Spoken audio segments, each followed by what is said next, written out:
Hello and welcome to Pokemon Go podcast. As you can tell, since Charles is not doing the introduction, he is not here tonight.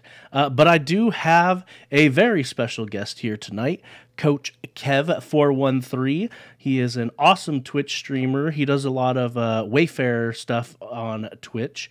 Actually on Thursday nights, just like us, starting usually at about 9 o'clock Eastern, right? Usually around, I try between 9 and 9:30. 9 and 9:30, yeah. Because we've rated you a few times after we've finished up here. And he's been having guests on lately and having a lot of fun. It's been great to tune into his stream right after ours, and it's been a lot of fun. Charles is actually currently on a set as an extra. He tries to get some of those gigs every now and again, being that he's from Atlanta, so there's a lot of film and television companies that do their filming there. I do know the project he's on. Maybe I'm not supposed to, but he told me that I'm not supposed to say it out loud. So we'll keep that secret. He is very excited about it, though. Very, very excited.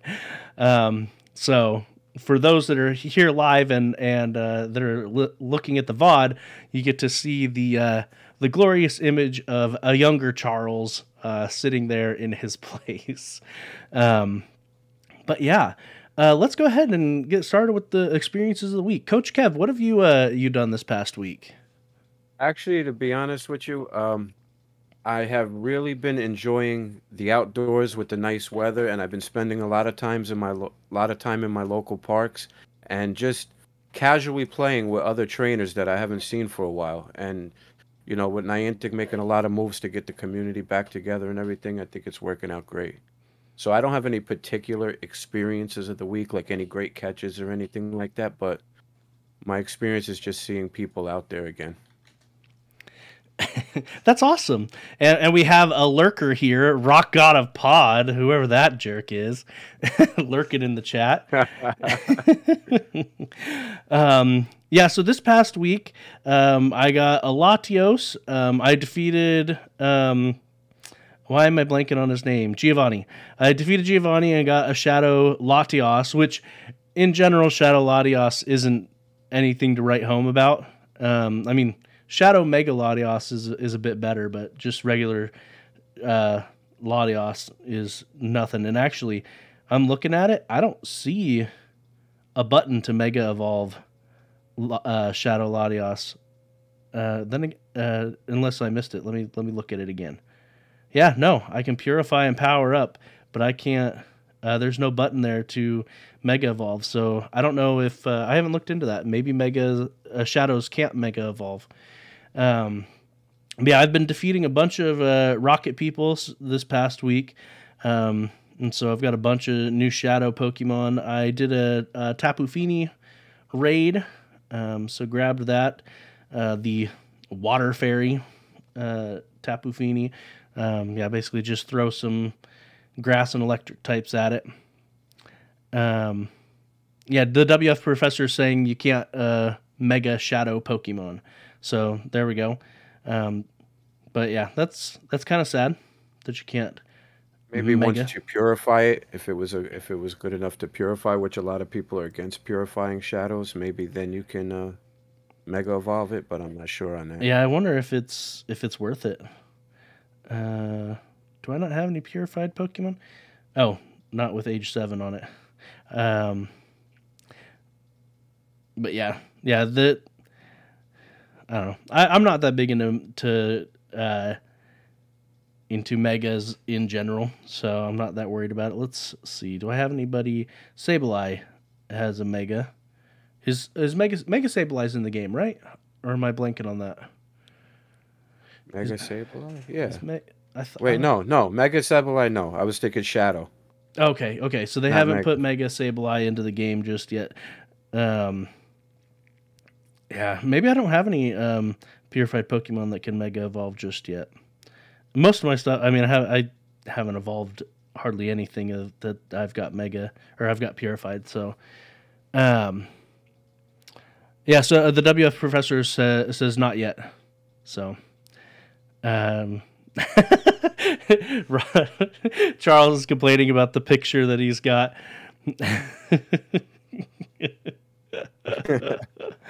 Oh, Charles. You know, if you were here, we wouldn't have to worry about the picture, now would we? But yeah. Charles, I'm sorry, Charles, responding to your comment in the chat. You don't have to ever thank me for helping out and being there. You guys are always there for me and have always, just the content you provide, you and Joe, always, kept me entertained while I'm driving around in the car. I'm sorry, being a passenger in the car playing Pokemon Go. And it's the least I could do, especially with the support you guys been giving me on my own Twitch stream. I really appreciate it. Yeah, Coach Kev is pretty awesome. Pretty awesome indeed. Well, let's go ahead and take a look at the experiences of the week in our Discord. So let's see. Go back to the 5th. I do recall looking at that one. The 6th. Okay, so we've got Shiftworks with a shiny Shadow Execute. Man, I wonder if anybody in our Discord, I don't remember seeing one, has a shiny Shadow 100% IV Pokemon. Like, that right there is like the unicorn. Yeah. And then Tugus Rose showing off their Emolga. It's got a Hundo Emolga, named it Herschel after his real life sugar glider. Adorable little guy. And then we've got Devocyte with a very nice Latios. So got it right up to the 2,500 mark. So I assume he's going to try to use it in Ultra League. And then we've got Nulty with 3 new Hundos, a Meryl, a Fearow, and a Dodrio, as well as 6 Shinies. The brand new Lapras with the bow, shiny Lapras with the bow tie, shiny Timpole, Zubat, Kangaskhan, Skarmory, and Psyduck. And then we've got Postywan Kenobi with his shinies glitching out. Got 2 Kangaskhan, and neither of them show up. Their sprites didn't want to populate. So, yeah, good stuff. And then for the discussion from this past week, actually, real quick, Coach Kev, do you PvP much? I'm a very casual PvP person. I do get to my rank 20 every season just to get those rewards, but I struggle to get past that. I think one time I made it to 21, but it was super lucky. I'm not that great at it. Okay, so but it sounds like you still, even though you consider yourself casual, you still PvP more than I do. So this last week we asked how impactful are status moves in PvP. Now, for some people that might be a little bit of a misnomer, because when they think status moves, they think stuff that sleeps or paralyzes. For Pokemon Go, we were specifically talking about stat altering moves. And so our first comment comes from Moose347. Says, they say, what's a status move? And then they go on to say, my PvP strategy, number 1, look up rankings in PvP Poke. Number 2, cry that I don't have enough Stardust to power up. Number 3, find Pokemon closest to the CP cap. Number 4, notice how far down the rankings they are in PvP Poke and cry again. 5, use moveset assigned in PvP Poke. Number 6, use move in PvP. 7, shout, oh, when something extra happens. And number 8, don't change strategy at all with new knowledge. And number 9, repeat. Yeah, that's actually even more than I do, to be honest. I'm so casual when it comes to PvP. I skip half those steps and just try to find Pokemon that are closest to the CP cap for the current PvP range, and then I just try to make sure that I don't have too many that are the same weakness. so that at least I stand somewhat of a chance, even if it's not a very well thought out chance. So Yeah, that sounds very similar to the strategy I used to. I mean, but what I've learned, no matter what team you have, you do a little research online, you get together a decent three. As long as you put the time in and you do the battles and it doesn't bore you and you find a way to make it fun, you're gonna end up getting to that rank 20. I believe the system's set up for that. You just got to put the time in, and you'll rank up. yeah, well, and that's I mean the rest of this game is enough of a grind that I really just don't care to PvP. That's part of the grind that I decide not to do. Well, that's the beauty of this game. There's so many different things you can do, and you don't have to do them all. You could pick the ones that you like and just go with it. Exactly. Exactly. This is definitely a game. Well, games in general, play them how you want to play them. I mean, unless the game forces you to play it a specific way. Because there's definitely games that railroad you. But there's so many games nowadays. You can play them in so many different ways. The WF professor says it hurts when I PvP. Yeah, yeah. I don't care for PvP. Now we probably have some comments over on Spotify, and I tried brief. I don't use Spotify really at all, and so I was trying to look up where those comments get stored before the show started, and I couldn't find them. So next week when Charles is back, we will take a look at those discussion points from that, and then actually the week after that. So next week will be me and Charles again. The week after that, I'll be actually on vacation at the beach. So Charles will be either have someone filling in or he'll be flying solo or something. But yeah.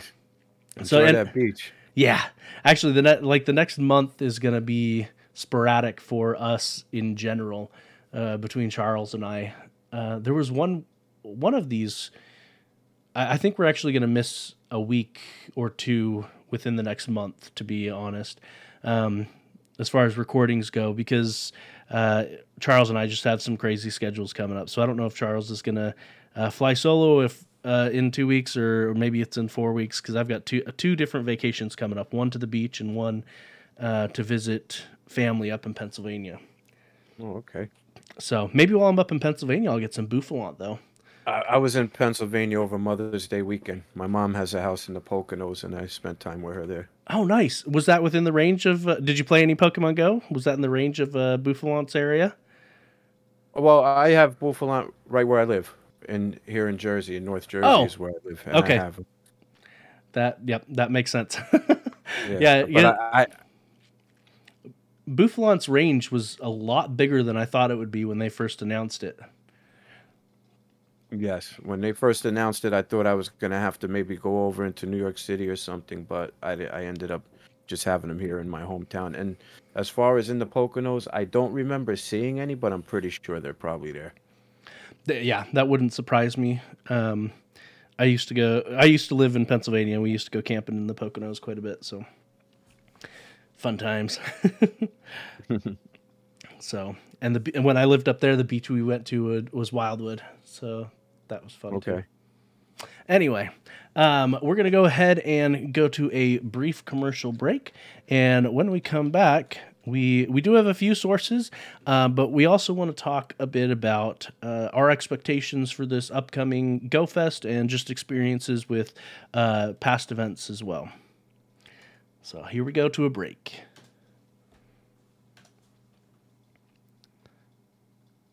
All right, so there we go. That'll be about a 30-second break, and then we'll come back in. Yeah, I really appreciate you coming here. To be honest, I thought more people said they were gonna. Yeah, to be honest with you, I feel bad when I have to leave. I don't want to leave you hanging, but it'll be all right. Yeah, yeah. When you have to take off, I've got some sources here. We'll talk about some of the past events and stuff, and then I've got some sources, and I actually have a couple of speak pipes that I pulled up ahead of time as well. So I looked up how to get access to those. So, and since they'll play over the stream, but they won't play over Discord. So I'll save those for after you head out, and then random Sounds trivia and good. whatnot. So, Sounds good. but all right, and we're back. So yeah, we wanted to talk a bit tonight about past GoFest experiences. Um, Coach Kev, have you ever been to any of the GoFest back before COVID when they were in Chicago? Or, I mean, they did have a couple in other places, but were you able to attend any of those in person? Yes, I actually attended the most recent one they had in Chicago, the last one that they had, and I also attended Japan when they had that one. Oh, wow. Nice. How was Yeah. the Japan one? I haven't actually talked to anybody that went to the one to any of the events in Japan. The experience I had in Japan was amazing. It's like one of the most beautiful countries I ever been to. The how clean it is and how much pride they take in their country was very impressive to me. The weather though, I'm not a hot weather person. It was over 100 degrees every day I was there. Oh, And man. it was killing me. The weather was killing me, but it's something that I'm never gonna forget. And if I ever have the opportunity to be able to go back, I definitely will. That is awesome. Do a lot of people I've never well, I've been to Canada, but I mean that's not really out of the I mean it's out of the country technically, but that's the only place I've been outside of the United States. So, Mhm. we're are they pretty accommodating to English speakers? Cuz I don't know, do you speak Japanese? No, I don't. But they had very good apps on I had very good apps on my phone through Google, like Google Translate and stuff. That the technology nowadays is amazing. I was able to just like scan my phone over menus and signs, and it would translate it for me in real time, like right away. So it was very simple for me, and their transit out there was very simple to use. So I don't speak Japanese. Not many people out there spoke English, but surprisingly, it didn't affect anything. It was very easy for me to navigate and get around. Nice. I could imagine that being a very good benefit when Google Glasses actually finally goes somewhere, being able to translate on the go just by looking at something. Hmm. That would be pretty Yeah, that pretty would be sweet. that would I could imagine how it would work. Definitely based on my experience with translating the menus and the signs and everything in real time. That's pretty awesome. Um, so when you tried to talk to them, did you just put something into Google Translate and have them read your phone? They knew how to use it too, so I would hand my phone off to them, and they would type what they wanted to say in, and I would type what I wanted to say in, and I had the automatic translate on. And also there was another part of the app that we could just talk in our language, and it would translate it as soon as they were done talking. Nice. Yeah, it's so amazing what technology can do these days. So that is Yeah, awesome. So, yeah. but the Pokemon Go especially was good. Did they have a lot of stops and gyms and everything? Oh Was it yeah, it was loaded. It was loaded. And the Pokemon Go Fest in Japan was actually broken into three separate parks. It wasn't all in one big area. And you had to pick what park you wanted to go to, but when you got there, the game worked in any park. okay? Nice, man. That would be pretty awesome, pretty stellar indeed. Uh, And then, oh, sorry, go on. no, no, I'll post some pictures when I get a chance in the Discord. I do have a lot of photos on my phone, so I'll share them. Okay, yeah, that would be awesome to see those. And then you also said you went to Go Fest. I I'm trying to remember. I don't think you met up with us while we were there a few years No, back. no, I really didn't meet up with anybody from the content creators world when I was there. I wasn't that much into it. I wasn't listening to many podcasts or anything like that at the time. I just hung out with my local community. We had a group of about 10 people from my hometown that went and just hung out with them. Okay. But we probably walked past each other while we were Yeah, there I'm and just didn't know it. I'm sure we did. It'd be crazy looking through old pictures and spotting each other in the background of some of our pictures or something. That would be That'd be nuts. funny. Oh, So, man. Yeah, so GoFest has definitely changed since they went global. I mean, because of the pandemic, they've gone global the last few years. And while it's nice that more people get to participate, I really do miss the big in-person event. Charles and I think we even talked about it in the last podcast, but it's not so much that we're actually playing with the people that are near us. It's just seeing everybody having fun, and it's really who you're actually playing with. Like you said, you had a group of like 10 people from your local area at the Go Fest in Chicago, and did you have anybody with you that you were playing with in Japan? In Japan, yes, I had one person that I was friends with here in my hometown. The way that happened, we were just hanging out one day. I think it was on a community day or something, and we were sitting at our local coffee shop, which was a hot spot for Pokemon Go players to meet up during community days. And we just looked at each other and said, "Let's go to Japan." And we did it on a whim. Like within 2 3 days, we had it booked right after that. That is awesome. Just on a whim. Wow. It was a spur of the moment type. Like we went with our emotions at the time, and that's what we wanted to do, and we did it. That is fantastic. I couldn't do that mostly because I don't actually have a passport handy, but and I haven't looked into what Japan's COVID restrictions are, because a lot of other countries still have a lot of COVID restrictions on travel and whatnot in place. And so, yeah, the world will eventually get back to more normal, but for now, yeah, we'll see. I would love to go to Japan someday. I'm a huge anime fan and obviously Pokemon fan, and I mean Pokemon is also an anime, so but yeah, just amazing. And so so Charles and I, we were talking about how GoFest and just events in general are so much better when you've got people to play with. And again, like I said, it's not necessarily the random people that you're walking around, but actually people that you're playing with that and you can share that experience. Oh, I just got a shiny. Oh, I just got a hundo. Which, I mean, if you got a hundo, then chances are the people, unless it came from Incense, that they're like, oh, I need to get that one. It's a hundo. And so, yeah, it's a very different experience. And even if it's outside of an event, being able to play with other people is a lot of fun too. Many years ago, what was it? Probably 4 or 5 years ago, El Barto, he's from our Discord as well. He was visiting Chattanooga because of his work, and I met up with him a couple of times to just go walking and catch Pokemon. Actually, the same park that Charles and I went to this last community day, and it makes all the difference. Being able to just talk and have fun and socialize.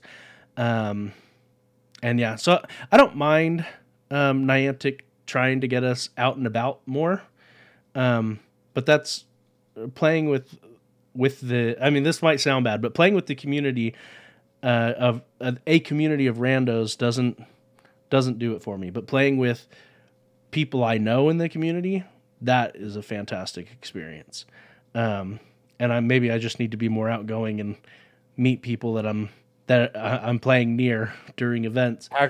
How could you say you're not outgoing? You're on a podcast. You're talking to the masses. You're everybody who's into the Pokemon Go podcasting community. They all know you and stuff. So you can't say you're not outgoing. Yeah, but it's different when you're in person versus me sitting in the basement talking over a microphone. So, but yeah, no, I get that. Tukas Rose here in the chat says, complete one of my favorite memories from this past Safari event was inviting people to a raid near the end of my playing time. You were there. He's talking about me.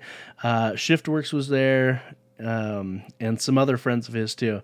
Yeah, air support has been fantastic for the game. and I'm not gonna lie, I am worried with all of their push to get us out and about again.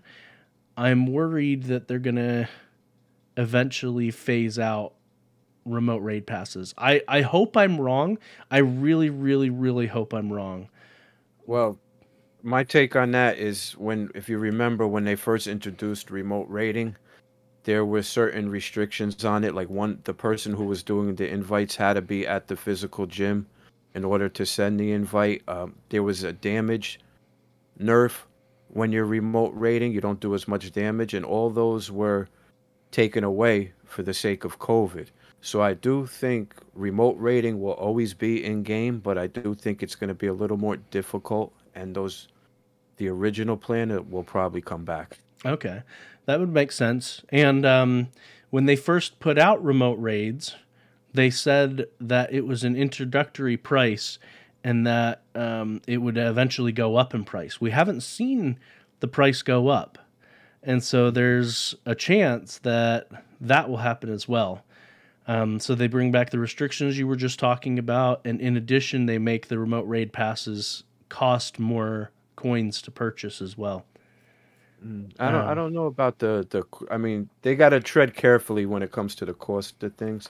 I don't get too upset when they take away the nerfs that were set in place due to COVID. I'm not getting too upset with that because eventually I think it should go back to the way it was.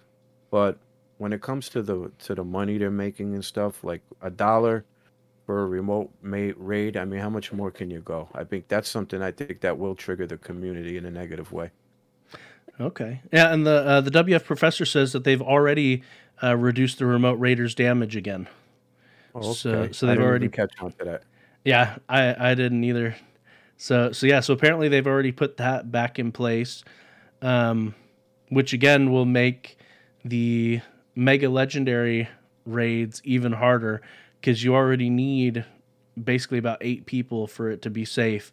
And so yeah, basically you'd have to have two separate people there physically, and they'd have to have almost all of their people that they invite join in order to take them down effectively. So yeah, I did see an increase of people at in-person raids when the mega legendaries were introduced. It I did see more people meet up because you did need a lot more trainers in the lobby to be able to defeat it. It was a lot harder. yeah, it actually kind of reminds me a bit of when Lugia first came out to raids. I mean, a lot of people, their Pokemon weren't that high because back then people just didn't have high CP Pokemon. It was still early on in the game. But you needed, like 14, 15 people for it to be a safe raid back then. Because, people who are showing up to raids are, level 25, level 30, and their Pokemon aren't that great. I remember doing one, I think we had a group of 11 people or 12, and we didn't get it. We tried like 2 or 3 times, and we didn't defeat the Lugia back then. That was a bit my first legendary raid ever. I tried to solo it. I didn't know what raids were. I wasn't playing the game for a while, and when I came back to playing the game, the raids were out, and I had no clue what it was. And I tried to solo a legendary on my own. Didn't work out too well for me. I really think it would add more depth to the game if they scaled the raids based on the number of people that joined. To a certain extent, it would lower them if you're the only one to a beatable range, and then it would only scale up to a certain amount. Like if you would cap at like 10 people would reach the highest scaling or something like that. Because I think that would do a couple of things. Number one, in scenarios like you were just stating, it would actually make it possible to take it down. It should still be a hard battle, and so getting the balance just right might be hard. But it should be a hard battle, but it should be possible. And then number two, the Pokemon that you get from it, its CP should be relative to the difficulty as well. And so that would allow you to catch Pokemon that you could use in some of the lower leagues, like Great League. When if you had a bunch of people in the raid, you wouldn't be able to use them. So, like for instance, Cresselia is just depending on when you got it. When Cresselia was first released, it was just barely above that 1500 mark. But if you traded it and got worse IVs, you could get it into Great League just barely. And so, but if they had it scale, then you could solo a Cresselia and it would be like a level 5 Cresselia or something like that, a super low CP. And so that would allow more strategy for those that want it. And also, it's not as daunting to those who don't have a community to raid with. So that's just my 2 cents. What do you think about that, Coach Kev? Uh, yeah, I don't have the popular take on that. I mean, what you just said, I could understand, but I have always been an advocate of the original vision of the game was to bring people together. I totally understand that COVID put a big damper in that, and it got a lot of people used to playing in a different way. And there's a lot of trainers that didn't even start playing until COVID was out, and so they don't even know any other way to play the game. So I feel for that and I understand that. I'm not a COVID denier or nothing like that, but I love this game the way it was and the game that I fell in love with. And the reason I fell in love with it was not necessarily for the gameplay, but the friends that I met along the way playing and the things and going out after community day and stuff like that. So anything that works against that, I'm not in favor of. I want to see us get back together and I want to see us playing together again. And that's what's important to me. But I don't judge other people for feeling other ways. I think we're all entitled to play the game our way that we're happy with. Definitely, definitely. And I mean, like we've been talking about, it's definitely more fun to play with a group. This game is meant for that, and it's more social, and human beings are social creatures in general. So yeah, definitely more fun to play together. But yeah, so you need to get going here pretty soon, right? We got you for about 5 more minutes, right? Yeah. About 5 more minutes, I'll be all right. Okay. So currently, the event that we've got going on is the Water Festival. Now, I know you said this past week you've been just getting out and about, but have you had an opportunity to catch some of the Pokemon from the Water Festival? Yeah, I actually played it for a few hours today after work, before hopping home and hopping on this stream right now. And I was able to complete the research that they put out, and I did a couple Lapras raid because I do like hunting the shiny costumes. I just wish it was a dirty hippie Lapras rather than a bow tie, but no. I'm not gonna lie, But I kind of wish the shiny Lapras had a purple scarf because the regular Lapras, who is blue in color, has the blue scarf. I think it would be even better if the costume went shiny as well. yeah, definitely. They seem to do that with the costume sometimes. Like even the flying Pikachu with the balloons, like the balloons didn't change color for the shiny, and I think they should have. Yeah. I think Charles is gonna be like, no, we don't need different costumes. We don't need costumes at all. But I think that would add a bit more fun to the costumes. So yeah, so currently, like I said, we've got the Pokemon Go Water Festival going on, and it's got, they actually call it a scarf. It's Lapras wearing a scarf, and then we've also got Dewpider and Araquanid have popped into the game as well. I haven't actually found myself a Dewpider or Araquanid yet. Have you run into either of those yet? Yes, I caught about 3 of them today, and they are pretty rare from what I'm seeing. But let's see, I'm looking at my game right now. Yeah, I have 3. Nice. That's pretty Yeah. awesome. Pretty awesome. And then they've also got Shiny Binacle has been added to the game as well. Um, Personally, I'm not the biggest fan of Binacle. But I've got a friend who really likes Binacle. The I've mentioned him on the podcast before. He's an autistic um, guy that goes to church with me, and he really likes Binacle. Well, specifically, he likes Barbaracle. Um, but yeah, the I I I like that they changed parts of him to coral, but I don't know if I like the coral and the green together. That almost feels like it clashes. I think I like his original coloration better. So I I do like the shiny a lot better than the original. I don't know. It's just something about it that clicks to me. I think he looks too much like candy to me. Well, maybe that's why I like it because I'm a fan of candy. So There you go. Uh, but yeah, so I think they've done a water festival every year, pretty much. Um, but yeah, and so they've got. I was mentioning this before the show officially started, but they have a global challenge where we need to catch 600 million water type Pokemon, and like always, I'm like, yeah, we're gonna reach it. Whether or not we, I think we will actually reach the number. I don't think they've really fudged the numbers besides that first Go Fest.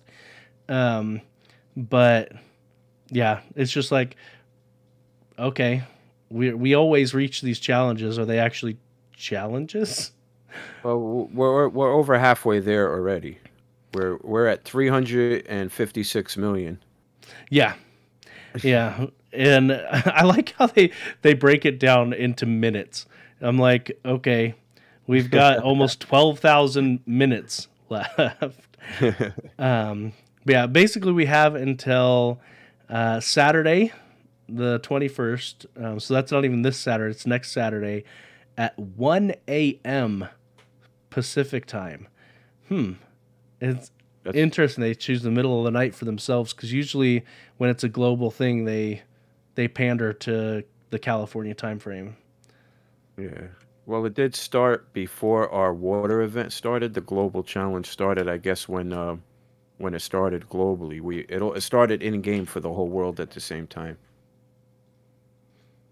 Yeah, yeah, and like you said, it started early because the water event didn't technically start until well, I guess it was local time, like you said, Yeah. May 12th, 10 a.m. local time, and then it goes until Friday, May 20th at 8 p.m. local time. So you're probably spot on that they're just the global challenge takes place from whenever the earliest time zone started the event, and then it goes until the last time zone finishes the event.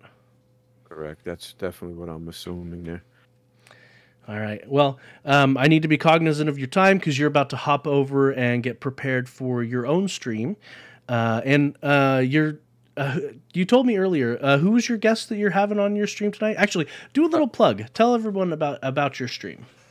Okay, so I started, I would say a couple months ago, maybe 3 4 months ago. I don't remember the exact date. I wanted to get into trying a little bit of Twitch streaming just to get the community feel back and interact with people. So I started playing games on Twitch, and it wasn't going too well because I concentrate more on the chat than the game I was playing, and I was just basically just sitting there with the game idle.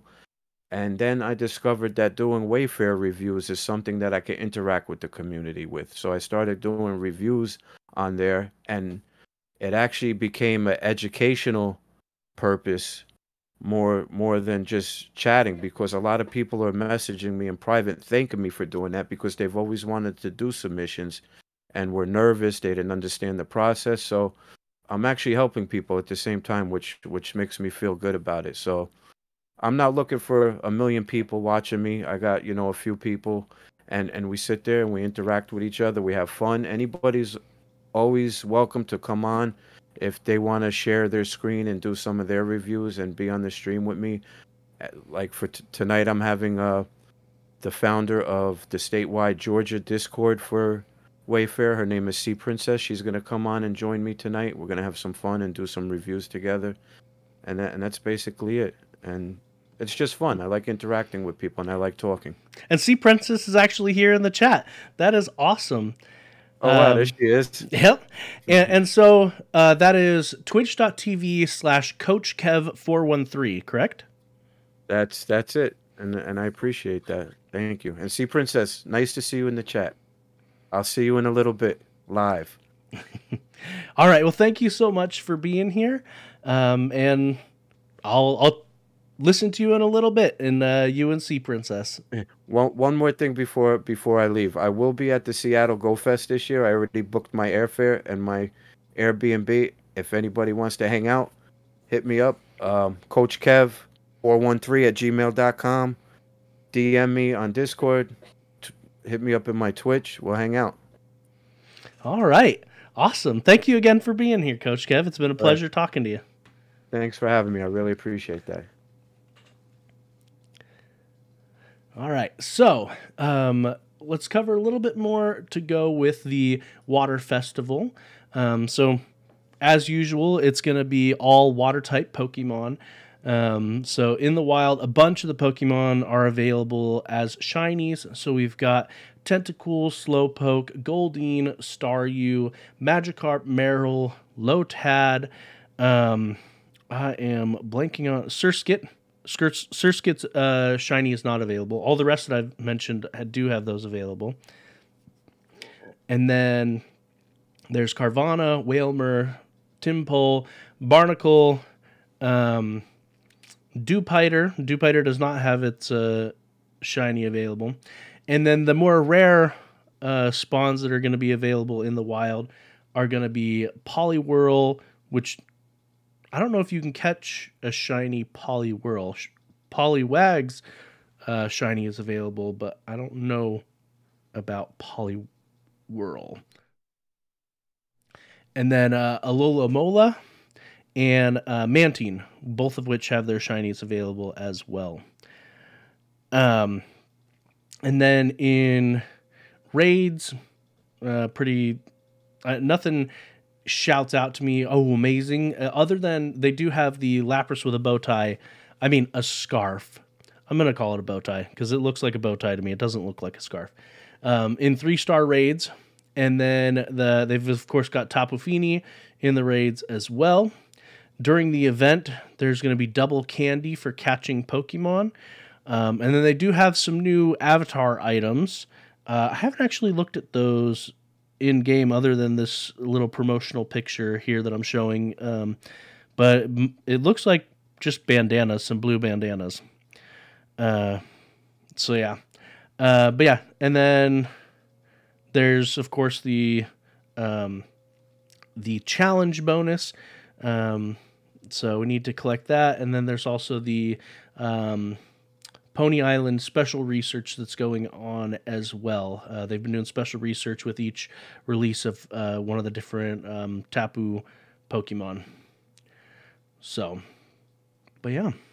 And then in the, yeah, so that's it. It's a fine event. I mean, it is an event. I'm happy to try to get myself a Dewpider. He looks kind of funny. And then Araquanid as well, which is Dewpider's evolution. So I need to find myself one of them. I haven't found one just yet. Another thing that Niantic has done, so they've been doing this for a little while, where they've got community day meetups, but they've got, I don't remember seeing this on their website before, where they actually have an interactive map.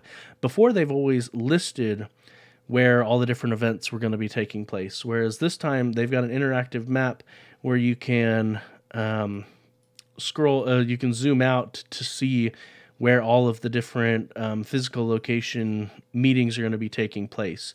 There is not one in Atlanta, Charles. I'm sorry, who's still here in the chat. There's not one in Tennessee either. I think the closest one to us would probably be either Owensboro, Kentucky, or New Orleans, Louisiana, are probably the two closest to us. So yeah, that's a little bit out of our way for a community day, but yeah, I have talked to Charles. We mentioned that we're probably going to be getting together for GoFest. GoFest is June. Is it 4th and 5th, or is it 5th and 6th? 4th and 5th. So June 4th and 5th is GoFest. My current plan, and assuming it's still okay with Charles, is I'm going to come down to Atlanta and play. We'll do GoFest down in Atlanta, similar to what we did last year. If there is anybody that's interested in joining us for GoFest, that would be awesome. Just send us an email or hit us up on Twitter, or if you're in our Discord, mention us on Discord. Reach out to us. We got a bunch of different ways you can reach out to us, and yeah, we'd love to coordinate and meet up with people in Atlanta to play, to have fun at GoFest. I think it'll be a blast, and we will make it a blast. I don't even remember if they're doing anything in Atlanta this year. The one last year in Atlanta was kind of meh. The what they had at the park, we've expressed that multiple times, but we did our own thing with people who came out to Atlanta, and that was fantastic. That was an awesome time. Yeah, and so we would love to have people come out and to visit with us in Atlanta again as well. So because we had Barry, we had Mr. Tambourine, we had Sir Amanda. And yeah, it was a ton of fun last year down in Atlanta for GoFest. So, and yeah, kittens and high fives. Maybe you can come this time. Last time you had a medical emergency, and so yeah, Devo site and hot. But that is what you're going to get in Atlanta. No, that's definitely true. Although last year it wasn't too bad considering it was Atlanta. But if it gets too hot, we especially around lunchtime, we can ditch off and find ourselves some cold place someplace with air conditioning to sit down and grab a bite or something. So it'll be fun. It'll be a blast. Charles, it's always hot wherever I am. But yeah, so they do have this new interactive map for in-person events. So this one specifically has the in-person events for the May Community Day. So it has those meetups there. They have put on sale the GoFest tickets are on sale. So I'm pretty sure I already, or is it in the events tab? Maybe it's not even in the events tab. Yeah, these are old. If you click the events tab, maybe this isn't old, super old, because that's Pokemon Air Adventures that happened last week, May 7th and 8th in Okinawa. Yeah, no, this looks new. I was expecting it to be the old stuff. So yeah, so they've got on here, they've got the Pokemon Go Safari Zone Seville in Spain, which is happening tomorrow, starting tomorrow in Spain. So it's happening this weekend. And then they've got GoFest Berlin, which we talked about last week, that their tickets had gone on sale. And that's going to be July 1st through the 3rd. And then they've got the GoFest 2022 Sapporo in Hokkaido, Japan, August 5th through the 7th. And those are the ones that they announced have gone on sale. Although I haven't actually looked at it yet, but it looks like it's 3,000 yen, which I don't know what the conversion rate is, so I don't know if that's a good deal or not. But are they going to do what they did to Berlin, where they've got a bunch of optional add-ons, the same thing. And so I assume that they're going to do that for all of the different in-person events, where they've got the Raid Lover add-on and the Critical Hatch add-on. They're the exact same add-ons as before. So it looks like the biggest takeaway from these announcements appears to be just the price point, and then also the specific park where it's going to be at. So, yep. Yeah, so those have officially gone on sale. But yeah, I grabbed my normal GoFest tickets, the ticket this past week, so there's that as well. And actually, we have 2 brand new patrons from this past week, Imperial Eagle and Zachary Dusuarte. Thank you so much for becoming patrons, for supporting us. And I don't think I've seen you mention in the Discord yet. So yeah, definitely throw your friend code in on there and talk to us. That would be great. We actually have 2 speak pipes for tonight. We've got one from Caesar, and we've got one from Squid the Beast. So Squid the Beast actually reached out to me on Twitter today and said, "Hey, how do I send a speak pipe?" And so, yeah. And Charles in the chat, "Woohoo! Thanks, patrons." So yeah, kittens and high fives. I spent too much money trying to get a shiny scarf Lapras. It's a bow tie. Can't change my mind. All right, so we've got Caesar here. Let's see what he's got to say. Hey guys, not sure if you guys have covered this, but I think it's pretty dumb that the Elite TM still can't teach certain moves. So like Latios and Latias, they cannot learn those new moves, the Luster Purge or whatever it was called. There's also a few other moves that can't be taught with the Elite TM, like supposedly the Alolan Executor can't learn that Dragon Pulse, I think it was, that it learned when you evolved them during that 2-hour event. So what's really the point of those Elite TMs? Oh man, I did not realize that. I thought the Elite TMs had their whole move pool opened up to them. That is, I 100% agree. That is dumb. The Elite TMs with the price points that they're at should definitely allow you to pick whatever move you want from any move that they've ever had. I 100% agree with you on that, Caesar, or Charles in the chat is saying Cesar. So if that's correct, I'm sorry if I was mispronouncing it before, but yeah. Divasite says, nor did I. I thought they could do everything. You know what happens when you assume? No, very much so. I mean, I don't do PvP, so the Elite TMs haven't really been a priority for me. But yeah. All right, let's see what Squid's got to say. Hey, Joe. What time is it? Oh, yeah. It is time for random trivia. And this week, I wanted to talk about Tapu Fini, the land spirit Pokemon. Tapu Fini is the final Tapu Pokemon, the guardian deity Pokemon. It's the guardian deity of Pony Island. It is a water fairy type. So like I said earlier, if you run into it in raids, then the best thing to do is to throw electric or throw grass type Pokemon at it so that you can take it down. The Pokedex entry for Tapu Fini says, the dense fog it creates brings the downfall and destruction of its confused enemies. Ocean currents are the source of its energy. I wonder if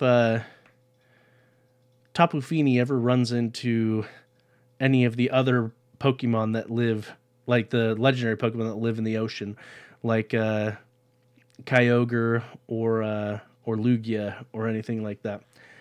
I mean, I guess they're from different regions, so probably not. They swim in a different ocean. I actually really like Tapu Fini's shiny form. I mean, as much as I bag on Pokemon not having originality when it comes to the shiny form color palette, I'm a sucker for any of the shinies that are black. It just happens. They look super cool.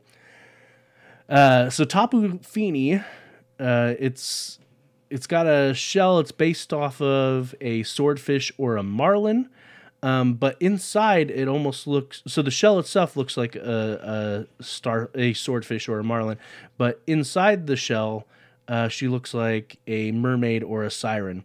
And I say she, but technically Tapu Fini is non-gendered, like most legendary and mythical Pokemon. They don't have a gender. So, Tapu Fini, again, Tapu is Hawaiian for sacred or holy. So that's all of the guardian deities. They're holy. And then Fini comes from Finn. Although it could also be a reference to final, referencing the fact that the ruins of hope are where life ends its journey. And the ruins of hope are on Pony Island. Pony Island being the final island challenge. So yeah, Tapu Fini, awesome stuff there. Charles, you're in the chat right now. Do you need me to download that speak pipe, or can you grab it later? And while he's putting that in the chat, if you want to reach out to us, you can do so, show@PokemonGoPodcast.com. If you want to be like Cesar or Squid the Beast, you can go to PokemonGoPodcast.com. On the right-hand side, there's that green speak pipe button. You can leave us up to a minute speak pipe that we can play out on the air. Our sources are over on Reddit, reddit.com/r/Pokemon Go podcast. Our Twitter is @PokemonGoPod. You can find us on Thursday nights at 8 p.m. Eastern, twitch.tv/Pokemon Go podcast. And actually on Tuesday, although I am going to be on some vacation soon, but other than those vacations, I've been streaming Tuesday nights at 8 p.m. Eastern time, Pokemon Legends Arceus on our twitch.tv/Pokemon Go podcast. If you want to get caught up on that, the VODs are over at our YouTube channel, which is youtube.com/Pokemon Go podcast. And actually the podcast itself tends to get posted on YouTube first. So if you wanted to listen there, then yeah, that's great. Kittens and High Five says that he's getting into Arceus, and after the first 2 hours, it's great. No, yeah, the first 2, 3 hours, it's kind of rough. There's so much dialogue, and I get it. They're trying to give you a lot of backstory and whatnot, and teach you how to play the game, but there's just so much dialogue. If you want to follow us personally, I am on Twitter @Joseph_Ard, and Charles is on Twitter @RockGodOfPod. And you can tune in next week to hear Charles say, I don't know, something like, "I hate costumes, rawr, Eevee, Flower Crown Eevee, put it in the fire,